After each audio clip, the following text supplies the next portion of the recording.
সব ধোকা। বন্ধুরা ধোকা, স্ত্রী ধোকা, এগুলো সব ধোকা। সব ওই রাত্রে খানা খাবে, আপনারে দাফন করে আসে।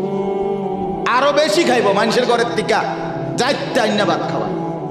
আও সারাদিন কাঁদছেন আপনি, শরীর দুর্বল হয়ে যাব খানা না খাইলে। ভাত খায়, খানা বন্ধ। লাশের সামনে, লাশের সামনে মুসলমান আজকে জানাজা, লাশ সামনে, এখানে দাঁড়াইয়া জিগায় খানাটা কোন দিন কইয়া লাইলে ভালো আছিল। কি আহা আহা, মানুষ কার জন্য শিক্ষালেন? এই মানুষগুলো তারা আজকে জিগায় খানাটা কোন দিন। 4 দিন না খানাটা কি সোমবারে করলে ভালো হয় না মঙ্গলবারে করলে ভালো হয়? কত অনবুঝ করে লাইলে ভালো আছিল। লোকজন কি আর আবার পাইবেননি? হ্যাঁ, মানুষটিরে আবার